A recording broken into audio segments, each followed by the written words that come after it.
Bonjour tout le monde et bienvenue sur Grande Nature. On va continuer aujourd'hui les vidéos de création de mon sac à dos. J'aimerais aujourd'hui passer à la couture à proprement dit, donc la coupe puis l'assemblage de différents éléments extérieurs du sac.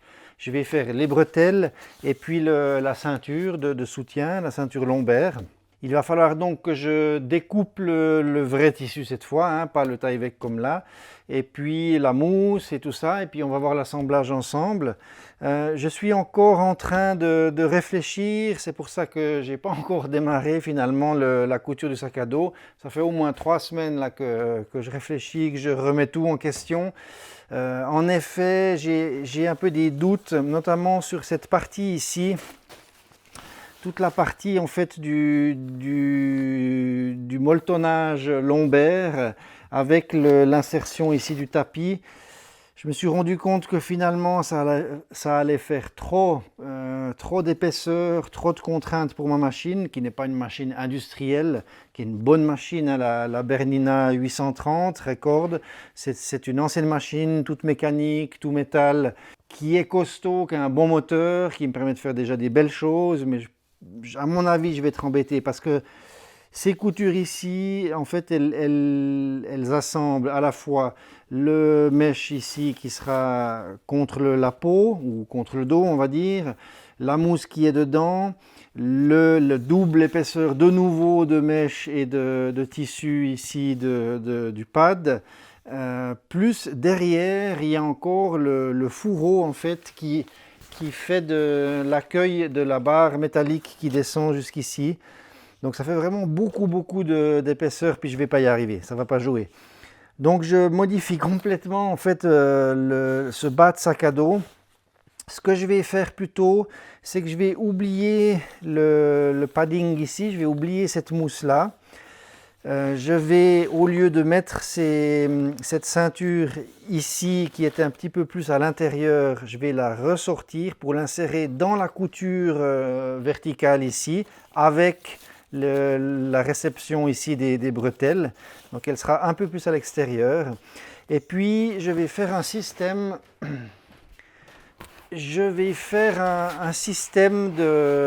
toujours de pad, hein, ça veut dire que c'est un tapis de sol, un tapis pour s'asseoir ou comme ça, qui fera aussi office de molletonnage, comme c'était le cas d'ailleurs sur le Nero. Initialement, j'avais pensé mettre quelque chose comme ça ou un de ces petits tapis pliants, enfin voilà. Mais du coup, je me suis dit, bon ben, j'avais vu ça chez Gossamer Gear aussi, enfin c'est chez différentes marques. On peut, et différentes astuces aussi de randonneurs, de pouvoir accueillir un tapis qui lui fait à la fois mon tapis que j'aime bien pour les pauses et les choses comme ça, qui fait le rembourrage du dos, puisqu'il n'y aurait du coup pas d'autres armatures sur ce sac, qui fait encore office de rigidification supplémentaire du dos. Et puis, en plus, qui, avec les matelas gonflables que j'utilise, peut me permettre, en cas de gros soucis, et j'ai fait l'expérience dans les écrins, quand mon matelas Exped avait explosé, je m'étais retrouvé sans rien, et la nuit peut devenir vraiment compliquée, froide, ça peut même être... voilà, ça peut vraiment être compliqué.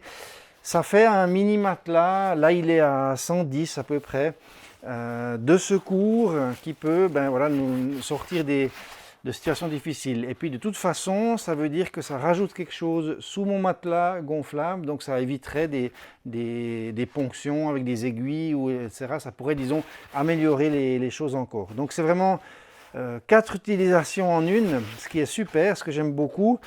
Et puis cette fois, au lieu de le faire démarrer comme j'avais prévu seulement depuis ici, donc depuis en dessus de la ceinture elle-même, je vais pouvoir le faire descendre jusqu'en bas, et puis ça fera la zone lombaire ici complète, vraiment du bas du sac à dos jusqu'en haut ici, avec des inserts un tout petit peu plus longs que ces petites bandes que j'avais faites, donc ce sera à peu près comme ici on va dire 15 cm et 15 cm en haut, pour que ça soit bien coincé avec un petit cordon ici élastique qui le met en fait juste le maintenir, qui va permettre de le maintenir ici au milieu du dos.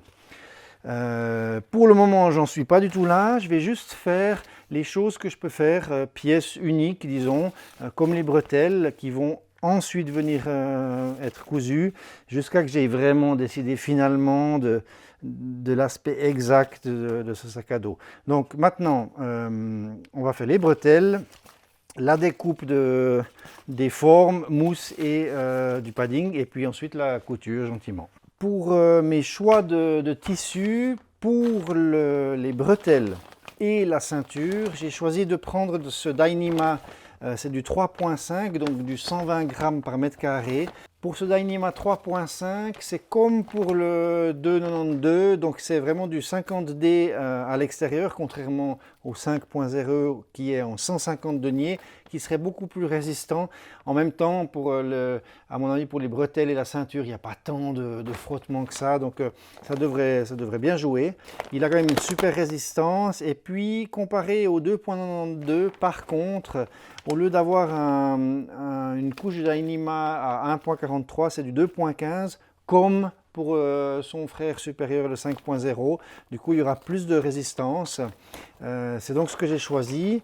Ça me fera quelque chose de noir et puis qui empêche à la pluie de pénétrer dans la ceinture. Maintenant, c'est sûr que à l'intérieur et des bretelles et des ceintures, il y a ce filet-là qui lui va quand même pomper un petit peu quelque chose. C'est clair, par contre, la mousse qui est dedans, c'est des cellules fermées, donc elle ne va pas pomper vraiment l'eau.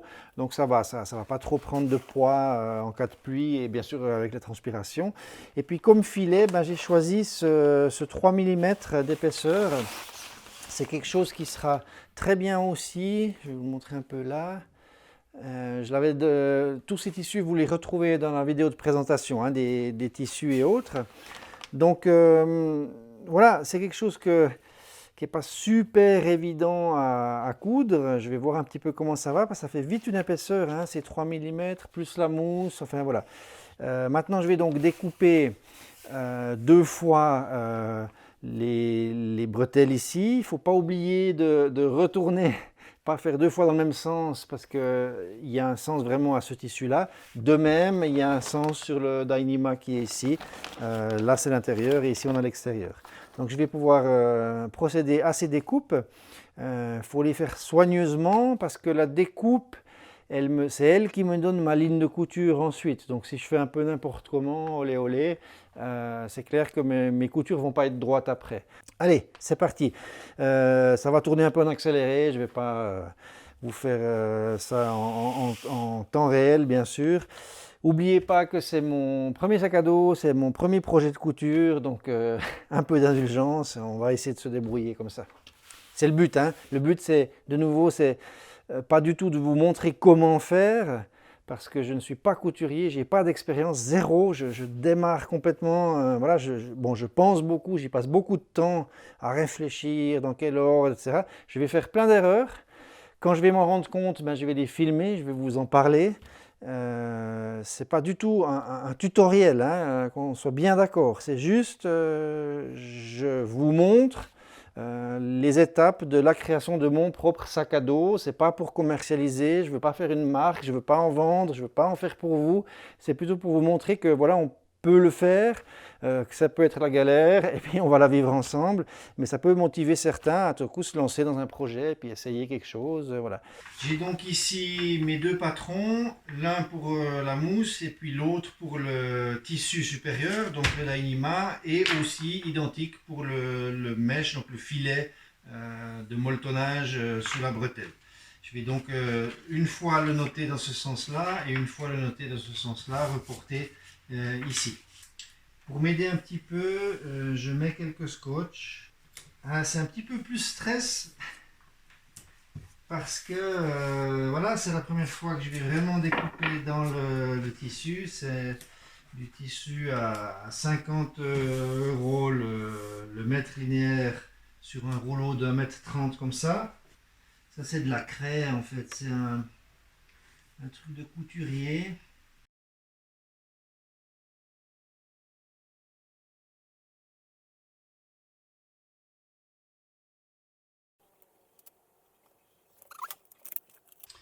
Voilà. Ensuite, pour la découpe, ben, on a bien sûr les traditionnels ciseaux de tapissier qui ont en fait un plat ici qui permet de suivre vraiment comme ça en attaque.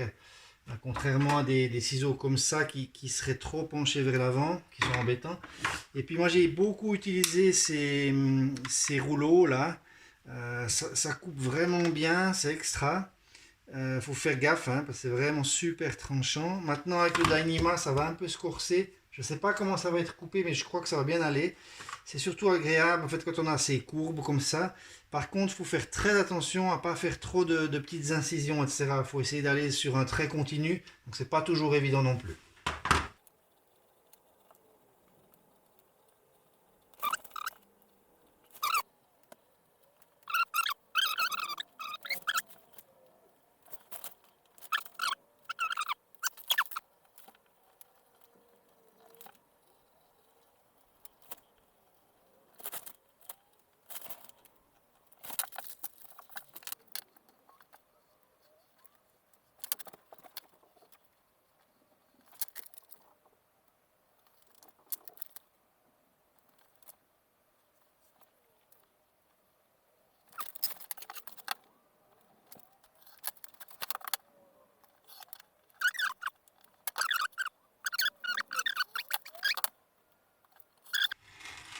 Là j'ai pu utiliser les deux fois le patron du même côté parce que c'est absolument symétrique. Hein. C'est sur les choses asymétriques comme les bretelles où vraiment on doit retourner chaque fois. Là c'est égal.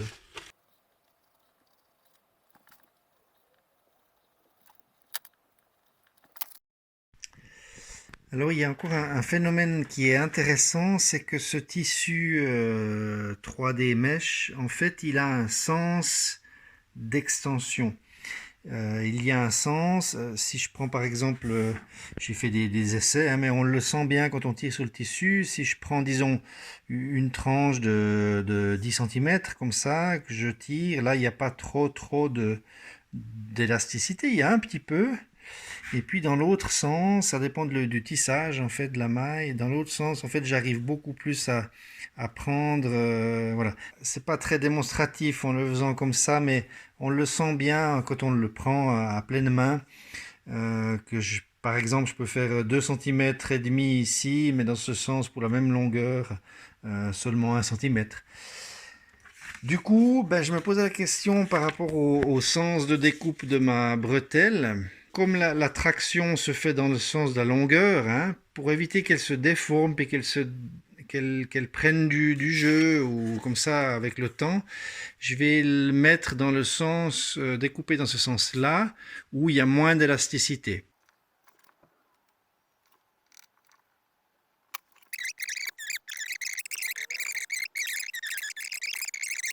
Donc je vais les coudre, en fait, ça ne faut pas se planter non plus. Je vais les coudre ensuite l'extérieur, enfin l'intérieur à l'extérieur, hein, sans dessus-dessous. Je vais les coudre comme ça, puis ensuite je vais la retourner, après je vais mettre la mousse dedans. Et puis aussi au moment de la découpe, pas tirer ou porter le tissu parce qu'il va se déformer, donc il faut vraiment le laisser libre. Hein.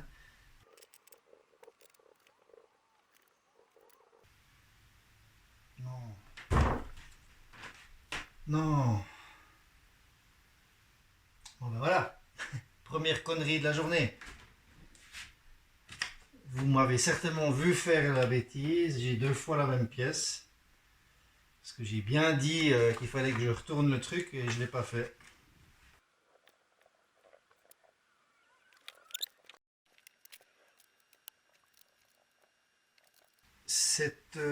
Cette mousse, c'est un petit matelas de yoga comme ça de chez Decathlon.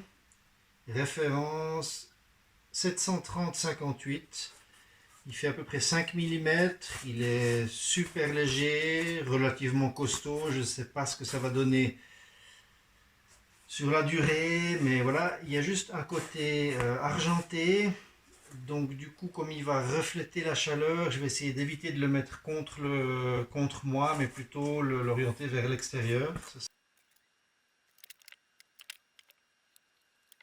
Une petite parenthèse, je pensais tout à coup aux différents outils qu'on a besoin pour se lancer dans la réalisation d'un sac à dos. Suivant les réponses, si ça vous intéresse de savoir quel matériel est nécessaire pour faire cette construction, je pourrais faire une petite vidéo relativement courte pour expliquer, disons, les différentes choses, deux, trois choses par rapport aux aiguilles, taille des aiguilles de fil, les types de fils, et puis voilà le petit matériel, couture, marquage, coupe, découdre et compagnie, si ça vous intéresse. Vous me direz dans les commentaires. Plutôt que de tourner avec le ciseau, j'essaye de tourner la pièce puis de garder le ciseau dans le même angle. C'est un peu plus précis, je trouve.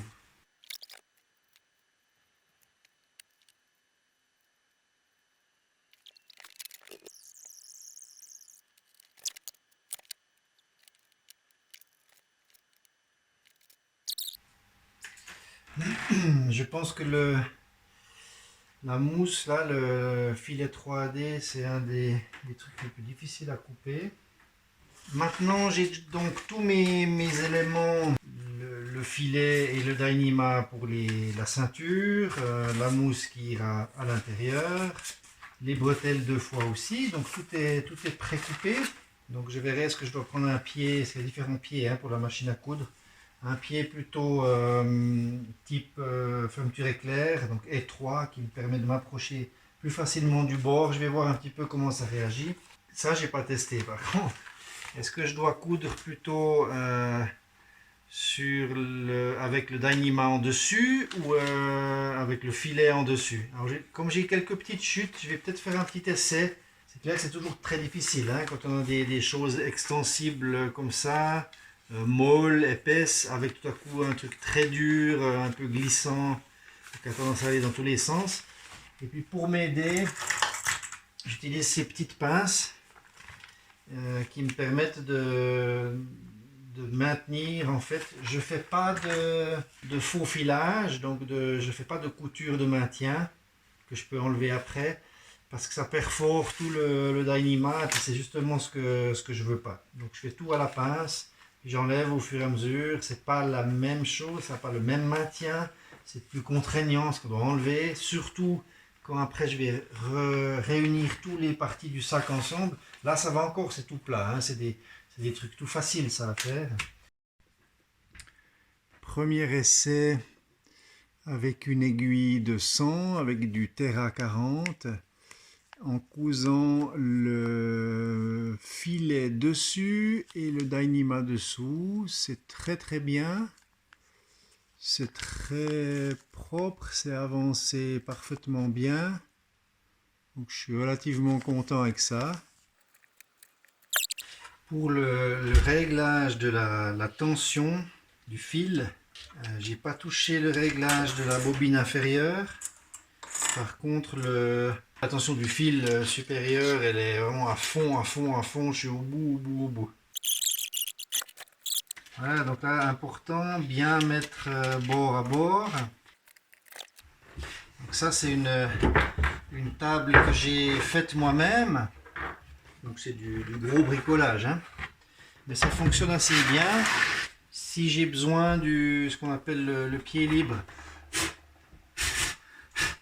je peux sortir la machine, la poser là. Elle est juste maintenue par des taquets, et puis ça me permet de pouvoir travailler plutôt que de chaque fois avoir cette montée. Normalement la machine est posée là.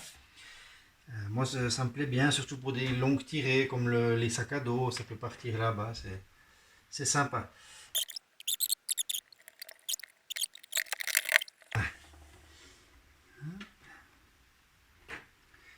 C'est toujours un moment de stress quand on démarre les premiers pas. Hop, donc là je pique pour pas perdre les fils. Et puis je vais faire quelques points en avant, revenir en arrière, repartir pour vraiment sceller le fil. Tac, tac, tac, tac, 3 minutes, c'est bon.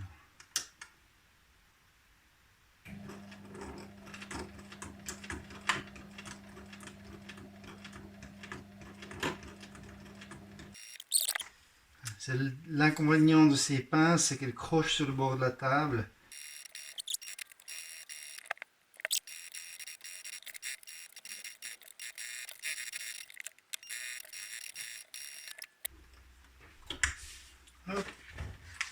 Ma couture, elle est plus ou moins droite.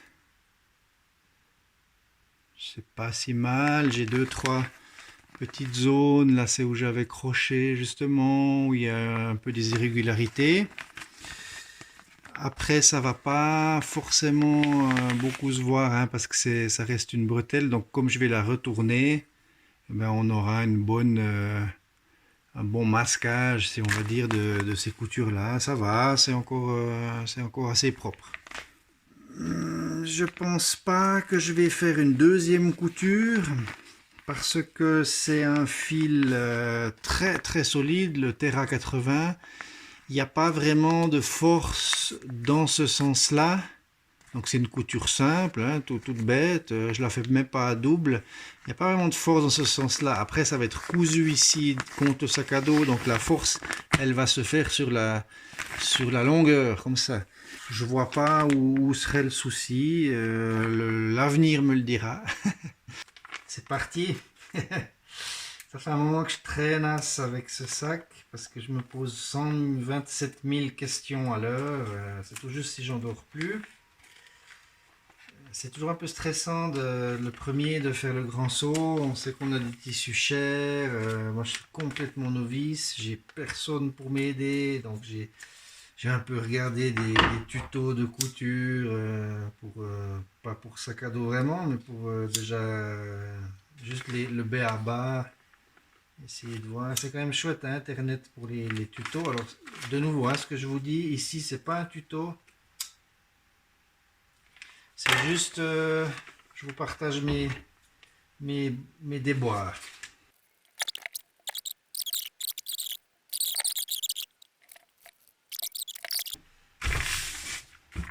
Voilà, première bretelle montée, ça a de la gueule. Ça a de la gueule, c'est propre, ça me plaît bien. Je vais vous montrer un peu les détails. Voilà.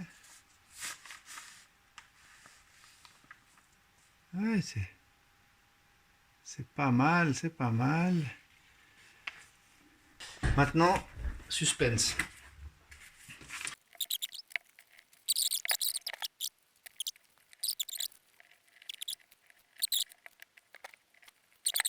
C'est quand même un peu large, hein. Ou plutôt, j'ai quand même cousu un peu trop serré. Là, je le vois, elle flotte, c'est pas bon. C'est pas génial. Je suis en train d'hésiter. Soit je coupe la mousse un tout petit peu, soit tant pis pour celle-là, ce sera pour un autre petit sac, peut-être plus léger, pour un 30 litres ou un truc comme ça. Parce que comme vous pouvez le voir, là je suis loin de la largeur voulue, hein. Non, mais ça va pas. Ça va pas, il faut que je me décide. C'est juste que voilà, c'est un peu toujours dur quand on fait quelque chose, puis il faut recommencer, retailler, recouper, enfin, etc. Et c'est jamais perdu, hein, elles sont faites, tout va bien, mais elles sont un peu fines. On va voir. Allez les amis, cette fois, je vais me pioncer. Voilà, la nuit a passé, la nuit porte conseil, donc je confirme, j'ai décidé de refaire mes bretelles. Je vais donc juste vous éviter de filmer à double de nouveau la découpe et tout. Donc on va sauter directement une fois que j'aurai assemblé les deux nouvelles bretelles. Voilà, donc j'ai terminé mes deux bretelles. Ça va, c'est un peu plus large, ça pourrait l'être encore plus, mais disons que cette fois c'est bon, je vais me contenter de ça. J'ai dit que je me concentrais uniquement sur les bretelles, mais je vais continuer cette couture, assembler les deux parties de la ceinture. Ensuite, je vais commencer à préparer tous les petits accessoires qui viennent fixer sur les bretelles, les sangles, les daisy chains, la poche, la petite sangle de torse, enfin, voilà, ce genre de choses.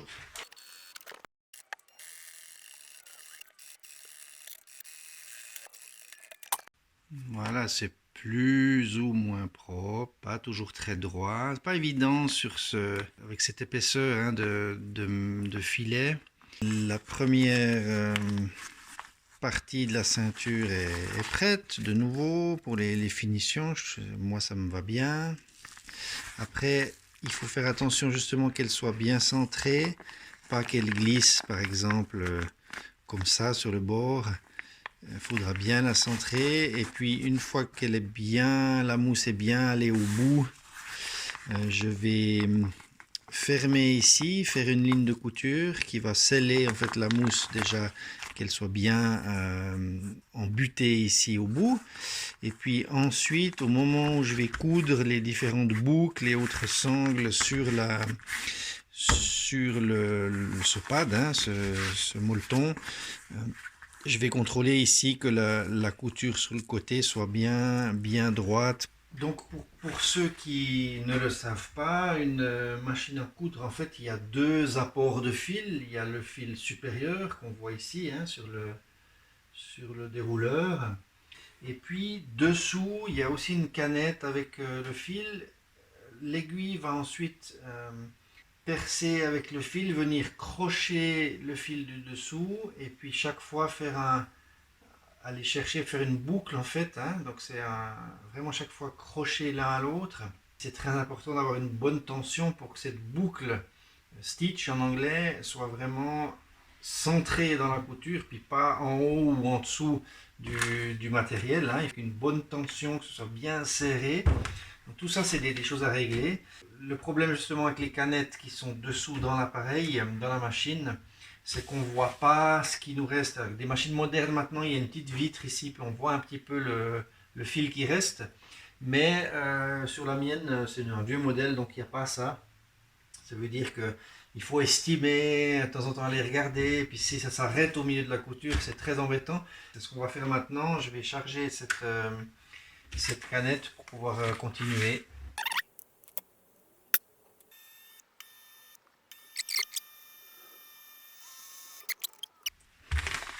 Là, tout le fil que j'utilise pour le moment, c'est du Terra 40 de chez Gutermann. C'est un fil très résistant, qui résiste bien à l'abrasion, qui est mieux que le Mara pour des choses comme ça. C'est du polyester, c'est pas du nylon. J'ai essayé avec le Nylbond, mais je préférais la réaction du polyester. Voilà, ici on voit, j'ai pas très proprement d'ailleurs ici, mais j'ai scellé mes mousses, ce qui va me permettre ensuite de venir incorporer ça contre dans le sac à dos, hein, dans le dos du sac à dos. Coudre à travers la mousse plus le mèche pour ma machine, c'est ce qu'il y a de pire. Hein. Elle n'aime pas trop, mais ça va encore. Je viens de me rendre compte que j'ai oublié d'incorporer la poche en lycra. Ce que je voulais faire à la base, c'était dans la couture de mettre directement la poche en lycra, ce qui m'économisait une surface d'Ainima. En fait, comme ces poches là qui sont amovibles, elles ont un fond et un devant.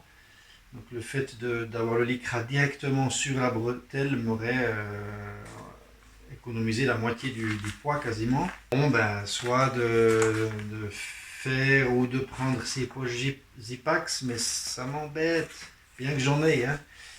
Ça m'embête parce que justement je voulais éviter d'avoir ces espèces de bloup qui pendouillaient devant comme ça. Je voulais quelque chose qui se remette un peu en place hein, une fois qu'on sort la chose. Donc voilà, tout ce genre de choses, ça retarde l'avance du sac.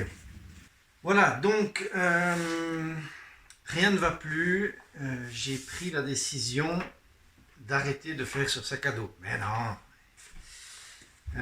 j'ai pris la décision de recommencer à faire ces bretelles. Parce qu'en fait, la solution d'avoir une poche on va dire, flottante qui vient se rajouter après par-dessus. Je la trouve pas bien finie, pas propre. Enfin, il y a un truc qui me plaît pas. Voilà. Donc, comme j'avais vraiment décidé que je voulais avoir cette poche cousue dessus, inclus, je vais tout recommencer. Alors, c'est pas très grave, c'est juste contraignant. C'est la troisième bretelle que je vais faire, mais surtout, ben voilà, je serai content. Au moins, dans la conception, je serai allé jusqu'au bout de mon idée. Ben, il fallait juste pas oublier quelque chose.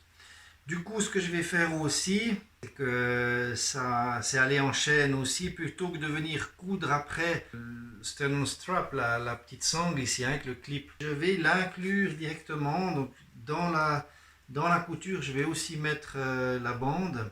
Parce que moi, je sais où, à quelle hauteur je dois mettre ma sternum strap. J'ai pas besoin de, vu que c'est pas commercialisé, j'ai pas besoin de pouvoir l'ajuster, le glisser. Je sais où ça vient, point barre. Donc je peux l'ajuster directement. Je mettrai un petit système aussi avec un élastique pour qu'il y ait une respiration possible, qu'il y ait un petit jeu de souplesse de 1 cm et demi, 2 cm max. C'est beaucoup de contraintes. Voilà. Donc si on pouvait résumer toute l'histoire, c'est se donne de la peine et en a. Voilà une petite astuce. En fait, je scotche ici les petites bandes que je suis en train d'inclure. Elles sont sur le bon côté parce que ça paraît bizarre, mais c'est juste parce qu'après elle va être prise comme ça dans la couture. La couture va se plier. Donc elle va du coup se remettre dans le bon sens. Et puis, comme là ce sera à l'intérieur, ça veut dire quand je vais coudre, je ne vais pas avoir tout ça, parce que je vais coudre ça exactement comme ça. Donc je vais rien voir du tout. Donc en scotchant tout ça, je suis sûr que je vais ici inclure la petite bande, la sangle dans la couture, mais que je risque pas de coudre un bout ici à quelque part qui va traîner. Donc ça c'est important aussi à bien anticiper et puis savoir où on va. Donc maintenant je vais faire ma pochette en lycra. Je viens de la dessiner, donc je lui fais quand même suivre cette courbe là pour pas avoir un truc carré tout bizarre. Elle suivra cette courbe, mais elle sera un tout petit peu plus grande que cette largeur de bretelle pour permettre au smartphone qui lui est tout droit et pas dans la courbe de pouvoir un petit peu se coincer et puis avoir un petit peu de marge quand même. Un petit ajout que je fais, je vais mettre ici une bande de velcro qui sera donc comme ça, que je pourrais ouvrir fermer pour pouvoir, j'ai souvent eu l'envie d'avoir une bande ici fixante. Par exemple, je veux poser les lunettes de soleil à un moment, je mets une des barrettes dedans, elle est sécurisée, ou alors parfois mon micro en cas de vent, c'est pratique pour pouvoir le fixer là. Voilà, c'est deux petites choses qui vont un tout petit peu alourdir, mais que je décide de faire, on verra ce que ça donne. Voilà, donc ici j'ai juste collé les bandes. Là ce sera la bande de recouvrement. Ça c'est le petit guigui pour pouvoir le dégrafer. Je n'ai pas mis du velcro jusqu'au bout puisque ça, bon, l'un sur l'autre, mais ce sera pris dans la couture. Ensuite il y a la bande de velcro et puis ensuite il y a de nouveau la couture ici, donc ça va s'arrêter. Je vais juste maintenant coudre déjà le velcro ici dessus. Et puis ensuite, je vais coudre simplement ces deux lignes là, comme ça et comme ça. Puis seulement ensuite, je pourrai le mettre ici, mais en n'oubliant pas, voilà, de le plier comme ça et puis de le scotcher aussi. Coudre ou couper de l'élastane comme ça, c'est vraiment ce qu'il y a de pire. C'est infernal, ça glisse, ça se coupe pas droit, enfin voilà, c'est assez compliqué. Du coup, je vais devoir en plus inclure un élastique de renfort sur le haut de la poche, faire un ourlet double et mettre l'élastique dedans. Donc ça va être quelque chose d'assez costaud. Je vais faire avec des épingles, cette fois ce sera plus simple, je crois.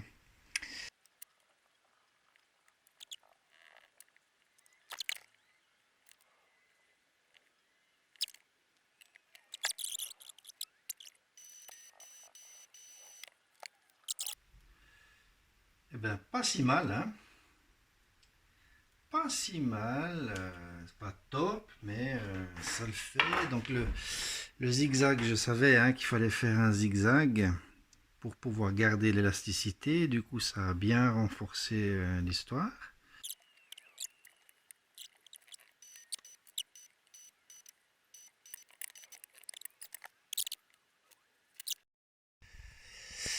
Alors, voilà la bretelle, disons plutôt la face de la bretelle droite sur mon épaule droite. Ça paraît un peu le Bronx, ça l'est. Alors, pour expliquer, la première chose, c'est que par exemple ici, je laisse ouvert, bien que ça va être cousu ici. C'est un peu vaille comme ça, donc je vais devoir faire un petit pli comme ça, et puis coudre ça à même la ceinture. Je vais utiliser un point droit, j'espère que ça va jouer. Je pense que ça devrait jouer, vu que dessous il y a le Dyneema, ça va un peu plus prendre, donc ça devrait normalement aller. Et puis ici, ben, j'ai essayé de mettre ce tissu élastique bord à bord. Tout ce chenille ici, ben, c'est tout ce qui ne doit pas être pris dans les coutures. Hein. Je vais donc faire une première couture, sans forcément être exactement à l'endroit où je dois coudre, juste au bord, faire une couture tout du long. Ensuite, je vais faire cette couture là, je vais revenir ici, et puis je vais arrêter mon fil ici, puisque bien sûr je ne vais pas coudre ici, vu que c'est l'entrée de la poche. Et puis ensuite, il y aura une deuxième couture qui sera faite au moment où je vais mettre le filet de l'autre côté. Donc ça va de nouveau reprendre encore une fois. Donc je pense que ce sera bien. Voilà, donc ma bande velcro est cousue. Cette fois, elle est fixée, c'est solide, c'est propre, ça va bien. Juste une petite anecdote, on voit bien ici en fait comment ça perce hein, le Dyneema. Donc il faut faire attention avec le Dyneema pour pas faire des points qui soient trop serrés. Parce que si on fait vraiment trop serré tous les millimètres par exemple, on peut presque cisailler en fait le Dyneema. Donc c'est important de faire des points assez lâches. Là je suis à quasi 4 millimètres, à 3,5 pour être précis. Et c'est à peu près ce que j'ai choisi pour toutes les coutures, pour être sûr que ça tienne bien. Donc on le voit ici aussi, j'avais fait un 3,5 ici. J'ai réussi finalement à coudre cette poche. Ainsi, je vois une erreur ici. Je vais faire un passage là. C'est dommage parce que c'est quelque chose qui est bien à vue, ça. C'est pas terrible, hein. Forcément, c'est des choses très difficiles à vue. Je suis pas sûr que ce soit une bonne solution. Ce sera pratique, mais à voir. Donc, comme on a vu, j'avais une finition ici, elle est vraiment pas terrible. Hein. J'aime pas du tout. J'ai essayé de recoudre par-dessus encore une ligne, mais je trouve ça vraiment pas très, très joli. Du coup, ce que je pense que je vais faire, parce que moi ça me plaît pas, hein, ça me va pas quand c'est pas précis, j'aime pas ça. On peut imaginer hein, la bretelle là, elle sera comme ça va être caché un petit peu sur les côtés, mais voilà, c'est une ligne pas terrible.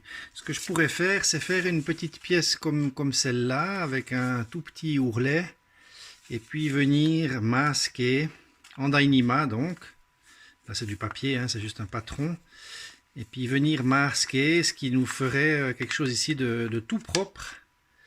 Et en plus, ça me permettrait de doubler le Dyneema, parce que c'est quand même ici dessus qu'on va venir un peu tirer avec la sangle. Donc ça peut être une solution. Ce qui m'éviterait d'avoir aussi à mettre ici une daisy chain absolument. Je pourrais que mettre le départ de la boucle simplement. Bon, ben c'est très bien, ça fait une nettement plus jolie finition, hein. Il y a la pochette en dessus, ça me plaît. Et puis je suis en train de le préparer ici.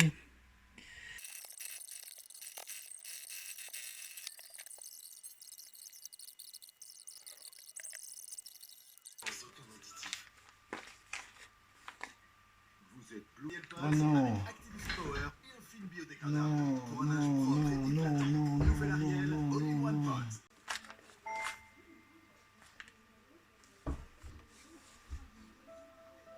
Salut Léa. Non. Est-ce que tu as une liaison? Un sujet sérieux avant le petit déjeuner?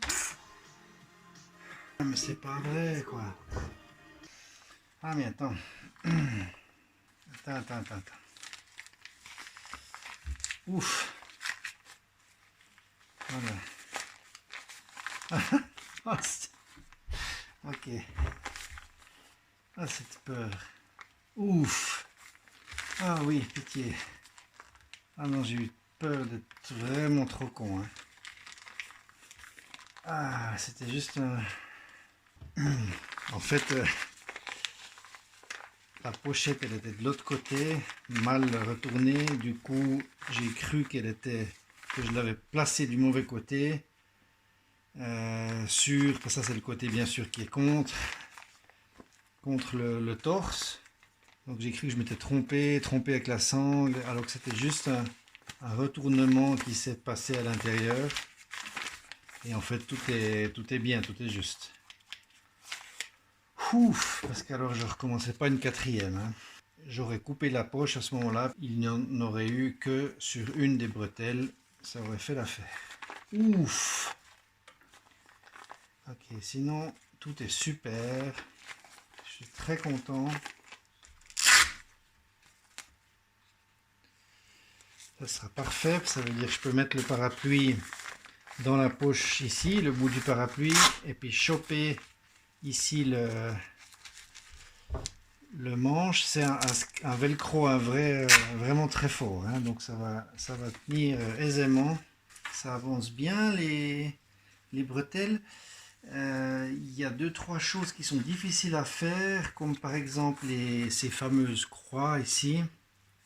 Donc vraiment les croix où c'est plus solide, hein. Ça c'est les rappels de charge. C'est vraiment dur à pouvoir faire une double croix, passer 2 fois pour que ce soit bien pris en fait dans la mousse. Du coup l'aiguille des fois part de travers, ça bloque, c'est assez compliqué. Alors plutôt que de le faire avec l'accélérateur, je le fais simplement avec à la main. Et je vais vous montrer ici, là je reviens par exemple en arrière, donc chaque fois il faut bien regarder, aller gentiment, et je fais tout à la main pour que le moteur ne soit pas trop soumis à de trop grosses forces. Ce qui se passe, c'est que c'est tellement dur, du coup j'ai de la peine à démarrer doucement, et elle part tout de suite. Donc là ça me permet de mieux contrôler, de bien voir ce que je fais, surtout quand je fais ces croix de renfort. Parce que sinon c'est assez difficile. Donc là je plante, j'attends qu'il ait cherché l'autre boucle. Je peux ouvrir et ensuite je vais faire remonter en fait. Voilà, donc là c'est bien. Et je fais tout à la main. Voilà, j'ai pas tout filmé parce qu'il y a une mauvaise lumière, je reprendrai demain.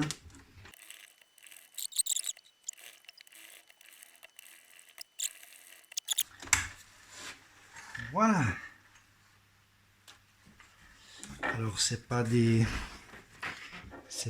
croix de professionnels, ça c'est sûr, je ne le suis pas, mais je suis assez content, ça va encore pas mal. Donc on voit justement la croix qui permet une meilleure force, meilleure résistance. Puis là j'ai fait une petite bouclette que je peux utiliser si un jour j'ai besoin. Voilà le gros scratch. Voilà, ça a bien donné, je suis assez content. Ça joue. Alors c'est pas super précis, c'est très difficile hein, pour moi parce que je découvre tout en même temps. Les poches sont bien extensibles, ça c'est chouette. La finition ça joue, j'ai encore un ou deux fils à couper là.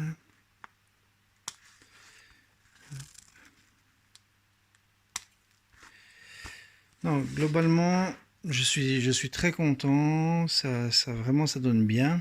Fin de la journée, j'en peux plus. De bretelles. Mais voilà, en même temps, je conçois,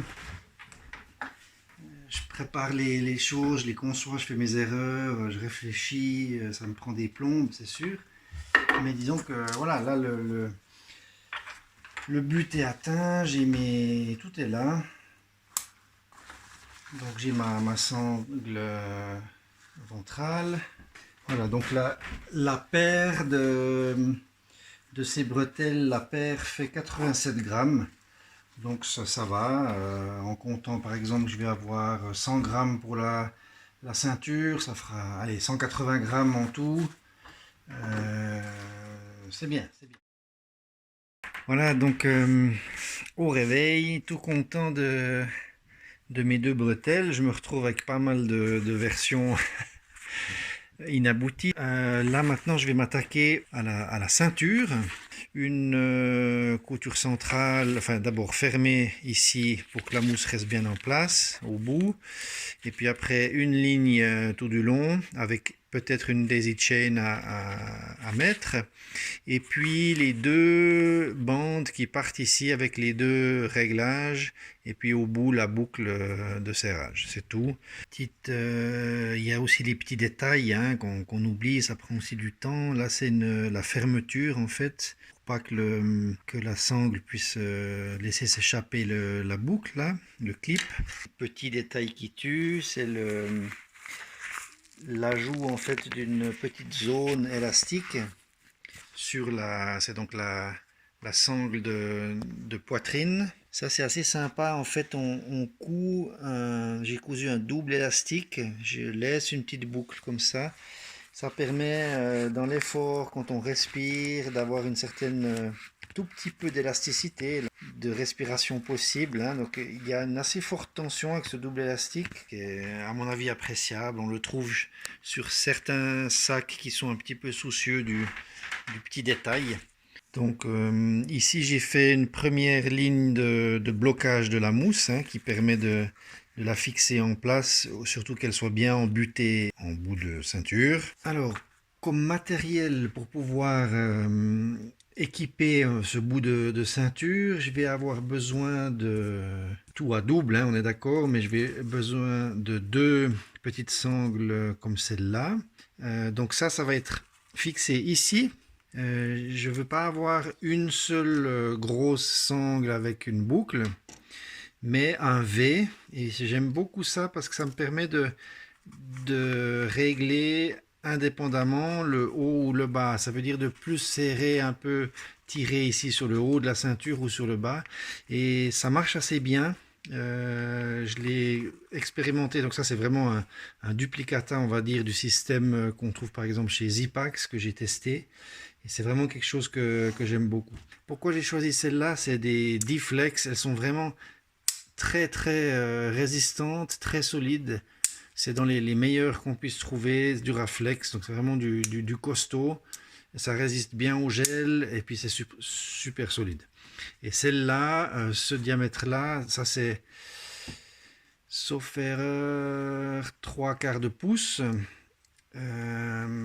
On les trouve que en réglable en fait, hein. On n'a pas une boucle simple ici, donc il y a vraiment le passage. On pourrait les régler ici directement aussi. Ensuite je vais réunir ça et puis je vais coudre ici avec un angle, juste faire une ligne de couture. Cette boucle ici étant fixe, et puis c'est ici que je vais régler en fait ma tension. Donc ça veut dire que je tire contre moi à l'intérieur. Voilà, donc ça fait pas mal de petits chenilles à monter, à régler, à coudre et compagnie. C'est pas du tout facile parce que là on a double épaisseur de sangle ici, à mettre dans la mousse, dans tout le tralala, hein. Donc c'est à faire à la main, ça va me prendre du temps, mais tout va bien se passer.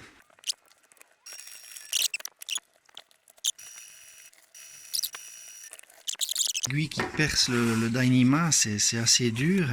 Voilà une finition qui joue bien. Donc là j'ai séparé du coup ma ceinture en deux. Tout est bien fait, ça joue bien, je suis content.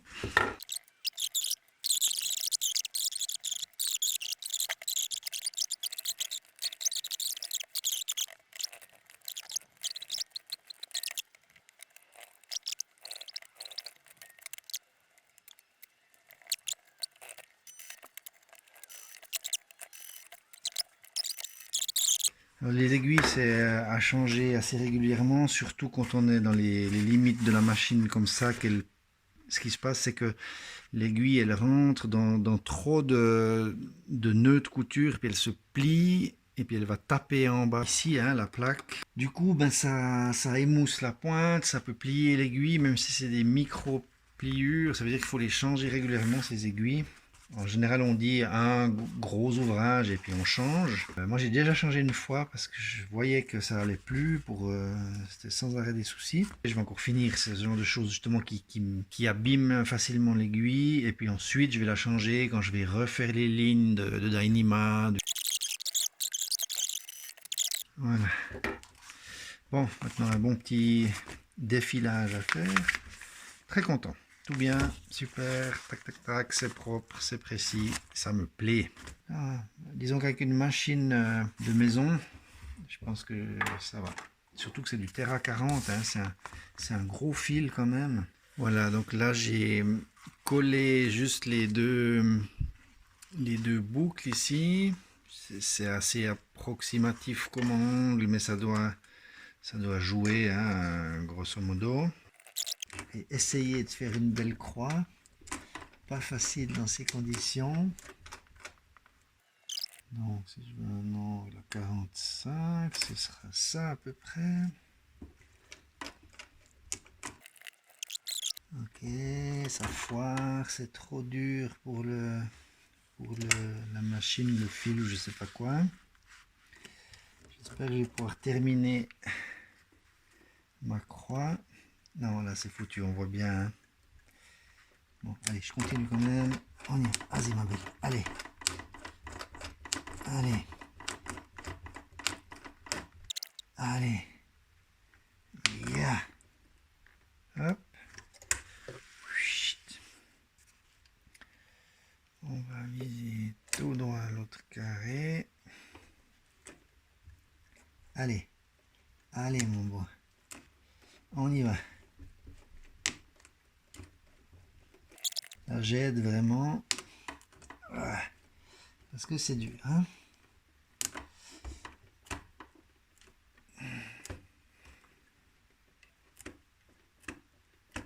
Là, il veut pas du tout.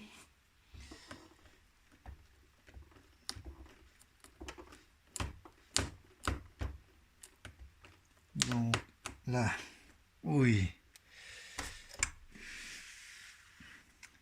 Il faudrait quand même que je puisse la faire à double cette croix. Ok, donc ça veut dire que le fil a pété. Puis qu'il n'arrivait plus à le prendre, je sais pas quoi. Alors, on recommence. Le problème, c'est que je travaille avec une machine de ménage, pas industrielle, donc elle a pas la force.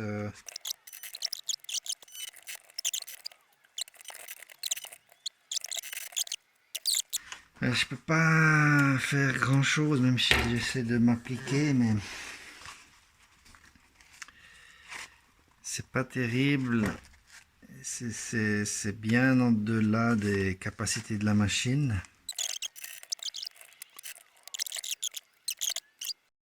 Voilà, après pas mal de soucis, hein, surtout pour ces croix-là.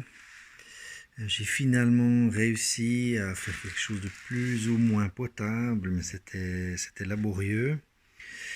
Alors j'ai quand même réussi finalement, hein, ça a pris, ça a percé de l'autre côté, donc le but est atteint. Voilà, une autre bonne chose de faite, donc les ceintures sont prêtes. Il ne reste plus qu'à fermer ici propre, mais ça je le ferai plus tard. Une fois que j'ai un peu plus les mesures, peut-être je vais raccourcir, je verrai. En tout cas là, ça c'est prêt.